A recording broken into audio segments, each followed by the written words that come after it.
Okutandikira mu ssaza Kyaddondo ababaka ku ludda oluvuganya gavumenti mu paalamenti beekubye endobo beekandaze ne bafuluma olutulo lwa paalamenti olunaku olwaleero olugendereddemu okukubaganya ebirowoozo ku nnongosereza mu bbago ly'etteeka erirungamya amagye. Bano olunaku lw'eggulo mu lukuŋŋaana lwa bannamawulire lwe baatuuzizza ku paalamenti baalayidde era ne bakomba kwebaza eriibwa nti si baakufuluma paalamenti baakugasimbagana ne babaka bannaabwe aba NRM abaagala okuyisa ennongosereza zino. Kaakati mu lutulo lwa paalamenti olukeddewo enkya ya leero lutandise ne sipiika wa paalamenti Nalongo Anita Amongo Magogo okugumya ababaka nti tebateekeddwa kutya kubanga buli kimu kibadde kyakutambula bulungi. Wabula wano akulira oludda oluwabula gavumenti Joel Besekezi Ssenyonyi atandikiddewo okumwanukula n'ategeeza nti si bamativu n'engeri ey'obwangu paalamenti gyekuttemu ennongosereza mu tteeka ly'amagye ne lituuka ku mutendera ogw'okuyisibwa kyokka nga ye Ssenyonyi ategeezezza nti etteeka lino libadde likyetaaga obudde. Notices by the clerk to Parliament and the clerk to the committee inviting very hastily stakeholders to come and give input to the UPDF amendment bill and of course the political parties amendment bill. Honorable Speaker, the stakeholders that were invited, most of them received those communications at 8 a.m. requiring them to be present before the committee at 9 a.m. Uganda Law Society received their letter at 11:50 a.m. and they were being required to appear at 12 noon, 10 minutes later. Wabula wano sipiika wa paalamenti ayanukudde Joel Ssenyonyi n'amutegeeza nti obukiiko bwayise mu mitendera egy'enjawulo era wano yeegatiddwako Ssaabaminisita Robinah Nabbanja saako ssentebe w'akakiiko k'ebyamateeka Bakka Stephen bonna nga bagumya Ssenyonyi n'okumukakasa nti bagoberedde amateeka. Some time back I told you I'm one of the best performing prime ministers. So if I can produce work in such a short time, I want the leader of opposition to appreciate. Honorable Speaker, I like that the Prime Minister ceases to get excited. Please don't get excited. This is a parliament of rules. Let me hear from the chair of the committee. If that work is presented within a week, you have not offended any rule. If the work is presented within a day, you should be thanked for being efficient. The bill is ready, we considered it, and we are ready to report to the House. Wabula bino byonna Ssenyonyi asigadde abiwakanya era wakati mu kukalambira akunza ababaka ku ludda oluvuganya gavumenti ne beekandagga olwo ne bafuluma paalimenti. That's why, Right Honourable Speaker, you did not rein in on the committee to give adequate time to the stakeholders. That means this is pretentious, this is a sham for these two bills, the UPDF Amendment Bill and the Political Parties Amendment Bill. So, Right Honourable Speaker, myself together with my colleagues, we are hard pressed to participate in this sham process. So we shall leave you here to participate in your sham process. To process your bill, Speaker, I will take my leave because I don't want to participate in this sham process. Thank you. Thank you. Have a blessed day. Have a blessed day. Wabula abamu ku babaka ku ludda oluvuganya gavumenti okubadde ow'ekibuga Masaka Juliet Kakande bakukulumidde nnyo akulira oludda oluvuganya gavumenti ne bannaabwe olw'okwekandagga n'agamba nti kino kibeera kyakulya mu bannayuganda olukwe. Twabadde wano olunaku lwajjo mu meeting ne tukkanya ati ku mulundi guno tusigalamu tutunulira ensonga nga bwe zigenda kukola ki okutambula. Bannaffe abali ku legal committee already ne bakola ne minority report nga kuba tuwuliziganya nabo ne batubuulira nti waliwo bitatambudde ki bulungi. Kati tutuuse wano n'ensonga tennaba kutandika batugamba tukole ki tufulume. Ensobi zennyini ze twakolanga ku mmwanyi ekyo kitegeeza tugamba bannaffe bali nti waliwo abalagira naye nga naffe bali baba balagira nga twabaawo ne n'agamba nti Musaza Buddungu okulonda kwa kamyufu ka NRM kukyagenda mu maaso okwetoloola eggwanga bannakibiina mu disitulikiti y'e Masaka batabuse beeyogeredde amafuukuule n'okuwanyisiganya ebisongovu era balumiriza ssentebe w'NRM mu disitulikiti eyo Peter Ssenkungu okusuula abamu ku bannakibiina.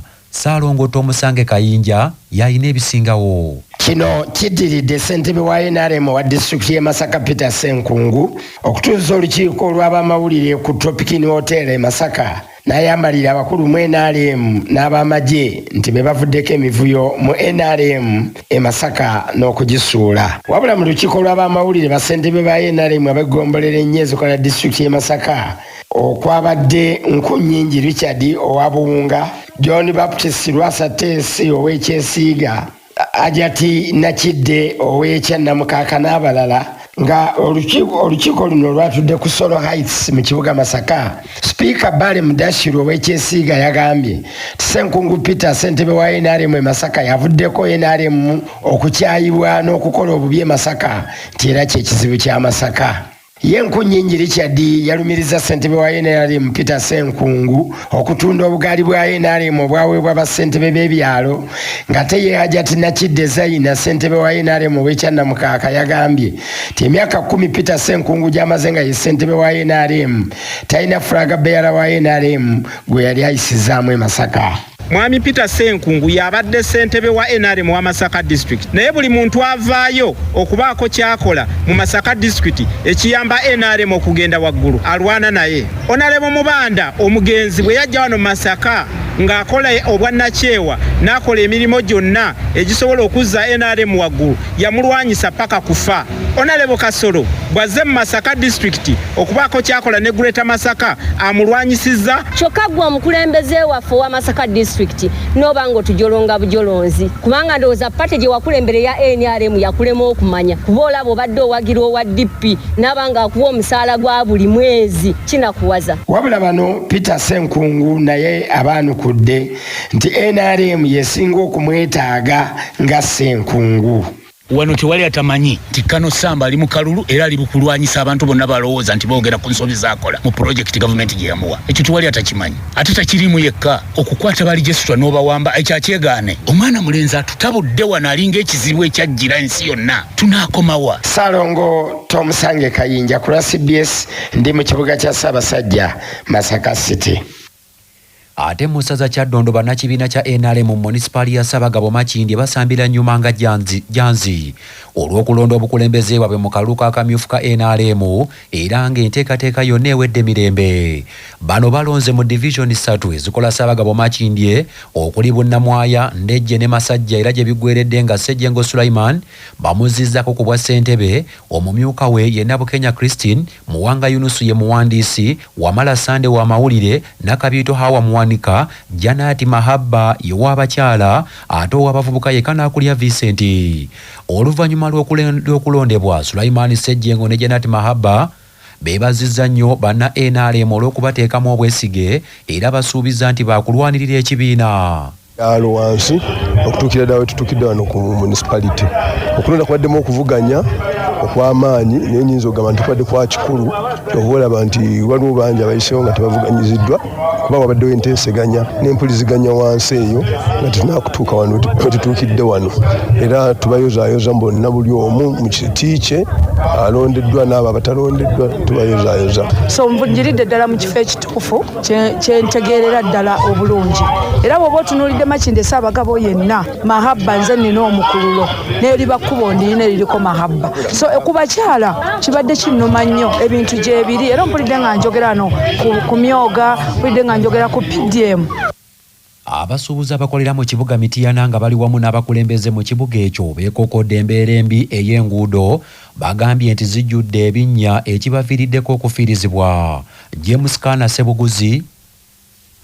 Enguudo ezikaabya bannamityana amaziga ziwezaako obuwanvu bwa kilomita 14 nga yennyongereza gavumenti gye yawa ekibuga kino olw'okubayisaamu oluguudo olunene olwa Mityana Mubende highway.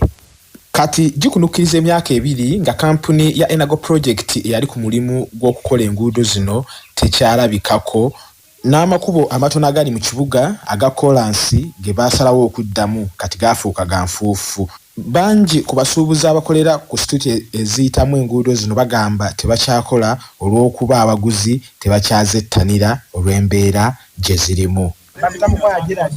Nampaya no kusipulingi bana nsonga lyo kubo ko lifuuse kubo sebato tukola twocha bintu kya byuma tukyateka bintu ku discipline government ebijako sente zo musolo tukyateka bintu ku discipline nsonga webi kino wabayisonga ovude ku byo motoka kino weto bisi ne ku benfufu nga kasiga ekintu kifuna enfufu dinako obubenje ebinnya bisuse wairwa kola weda neja ne rufukura ne uchange rufukura tetanga atulina obuzibu bizinesi z'abantu eziri wano zijjula enfuufu imotoka eyitawo enfuufu n'efuumuka so n'okwegomba ate ekyaliwo twebuuza nsonga kiri obudde buno twevuma bakulembeze be tulina. Faustine Mukambwe Lukonge meya w'ekibuga Mityana agamba nti enfunda eziwera bazze bawandikira Minisitule y'ebyentambulo okujja okubataasa ku nguudo zino eziyita mu kibuga kyokka nti n'okutuusa kati mpaawa yanukula. Ono era alabudde ne ku bifo ebifuusa akattiro ku luguudo olunene olwa Mityana Mubende highway n'asaba abakulu mu Minisitule y'ebyentambula okujja okutaasa abatuuze mu bitundu bino. Ky'ennaama ky'Ebuswa Bulongo ekitundu ky'okumusalaba walina okubeerawo engeri ng'eya roundabout kuba bagaziya nnyo bagayadde ogamaliriza buli lunaku waliwo obubenje bwe tufuna abantu baffe bafa abantu bakutusa emikono abantu bakutusa amagulu ow'edduuka tatunda ow'ekizimbe tatunda kyokka nange omusoloza w'omusolo tebakyayagala kumba musolo kubanga bizinesi ze wabigalo zaafa. Mu kiseera kino abasuubuzi abali mu kukaaba be bakolera ku nguudo okuli Busimbi Gombola Busimbi All Saints Church abakolera ku muzikiti gwa Supreme n'ekitundu ku luguudo lwa Mityana Banda. Ku CBS FM James Kana Sebuguzi Mityana. Bwe tuddayo mu ssaza Budunga amasomero agamu gaguddewo olusoma lwa ttaamu ey'okubiri yaliko Supreme District Kadhi wa Gweta Masaka Sheisulaiti Amisi Sentongo awabudde abazadde okukwatagana n'abakulira amasomero okubangula abaana b'eggwanga. Nsubuga Muzaffaru. Mu kiseera kino amasomero agamu gatandise dda ttaamu ey'okubiri ate amalala mu butongole ttaamu gagenda kugiggulawo ku bbalaza ejja ng'ennaku z'omwezi 26 muzigo. Sheikh Sulaiti Amisi Sentongo ono nga yaliko Supreme District Kadhi wa Greater Masaka mu kwogerako ne leediyo y'obujjajja Kavumbeeza Mikutu ategeezezza nti omwana okusoma obulungi ebiseera bye eby'omu maaso ne biba bitangaavu. Walina okubeerawo enkwatagana ennungi wakati w'omusomesa saako omuzadde n'omuyizi yennyini era Sheikh Sulaiti Sentongo alabudde abazadde abaami abataagala kugenda ku masomero mu nkiiko eyo ne beesuulirayo ogwa naggamba. Ampuliriza ke kaseera ffenna okukwataganira awamu tuyambe abaana baffe mu ebyo ebibayamba gamba ng'okukwatagana n'essomero n'abasomesa omwana wo mwasomera okugula ebyetaagisa okusasula school fees mu budde obwetaagisa. Togezaako gwe ng'omuzadde kuyamba mwana wo mu bitamuyamba mu kusoma kwe. Gamba nga bw'otakkiriza kukwatagana n'abasomesa oba oyambye kinene nnyo ku ebyo ebitagenda kuyamba mwana wo. Bw'otogenda ku ssomero kulaba kiki mwana wo asoma atya oba omaze okuyamba ekkubo eritajja kusobozesa mwana wo kumutuusa kusoma kwe. Bw'odoojinga enkiiko nga ggwe omuzadde ne bakuyita mu nkiiko abakyala nnaku zino be basinga okugenda mu nkiiko n'ogaana okugendayo nalyo liba kkubo ddene nnyo omuzadde eryoba okutte ku kuyamba ku ebyo ebijja okulemesa omwana wo okubeera nga tajja kusoma. Ku lwa CBS leediyo y'obujjajja Nsubuga Muzaffaru Ekalungu mu Buddu. Mu ssaza Gomba ng'omukulembeze w'eggwanga Yoweri Kaguta Museveni Tibuhaburwa ateekateeka okugenyiwalako mu disitulikiti y'e Gomba ku nkomerero ya ssabbiiti eno. Abamu ku bannakibiina kya NRM mu kitundu ekyo balinnye mu kyoto bavumiridde bye bawulira nti Pulezidenti Museveni ng'agenze Gomba waakukyalirako munnakibiina ekyo Wamala Kisa kya Mukama gwe balumiriza nti asusse okutemaatema mu bannakibiina. Kigambibwa nti Pulezidenti Museveni agenda kukyalira ku munnakibiina kya NRM Wamala Kisa kya Mukama mu ggombolola y'e Maddu ku mukolo gwategese okwebaza Katonda olw'ebirungi byamukoledde. Wabula banna NRM mu tawuni kanso y'e Maddu aboogeddeko ne Kyabassa balumiriza Kisa kya Mukama omutuuze w'e Maddu nti yeegase n'omu ku bannakibiina abeegwanyiza ekifo kya ssentebe wa NRM mu disitulikiti y'e Gomba ng'onaasibuka mu kitundu ky'ekyayi ne bakola effujjo ku bannakibiina nga n'abamu batuuse n'okubatimpula emiggo nga babategeeza nti bakolagana butereevu n'ab'omu maka g'obwa pulezidenti. Bano bategeezezza nti Wamala Kisa kya Mukama ng'ali wamu n'omu ku banna NRM oyo batemeetemye mu bannakibiina mu disitulikiti eyo nga kaakano tebakyayinza kutuula wamu. Bategeezezza tisinga omukulembeze w'eggwanga Yoweri Kaguta Museveni agenyiwalako eggomba tebaagala akyalireko Kisa kya Mukama kubanga omulamwa gw'ekibiina yaguvaako dda.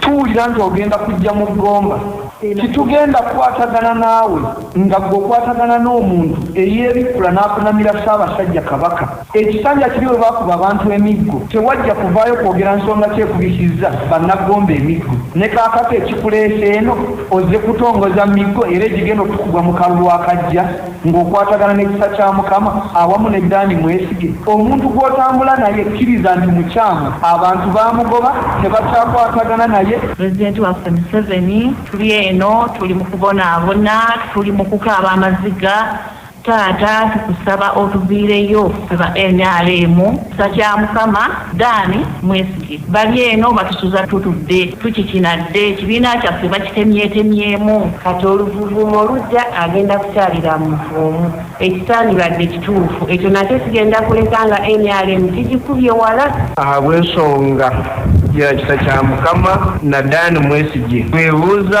habwenki wabula kaweefube wa Kyabasa okufuna abakulu aboogerwako agudde butaka olw'essimu zaabwe ezimanyiddwa obutakwatibwa. Mu ssaza Bulemeezi omukulembeze w'eggwanga Jeneraali Yoweri Kaguta Museveni Tibuhaburwa akadde konna atuuka ku kyalo Kikoma ekisangibwa mu kabuga k'ew'obulenzi mu maka ga mukyala Damali Nakayenga wagenda okutandika okulambula enteekateeka eya Paris Development Model.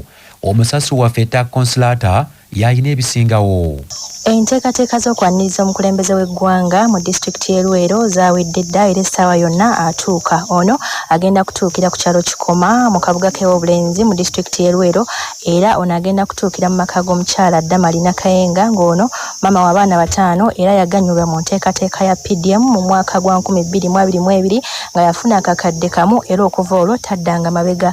Ono alunda nkoko era yatandika n'enkoko 10 bwe butuuse olwaleero mu 2025 ayina enkoko eziri eyo mubina ate era ayina n'embizi 5. Ono agamba teyejjusa mu nteekateeka ya PDM era asiimye nnyo omukulembeze w'eggwanga olw'enteekateeka eno n'abonna aba disitulikiti abazenga bamuyambako okulaba nga aganyula mu nteekateeka eno. Pulezidenti w'avaano asuubira okgenda Kebba Munanika era alina omulimu gw'agenda okulambulayo oluvannyuma ayolekere e Nakaseke ate era enkya asuubira okusisinkana abakulembeze b'eno bongere okumubuulira ebiruma disitulikiti y'e Luweero ne Greater Luweero okutwaliza awamu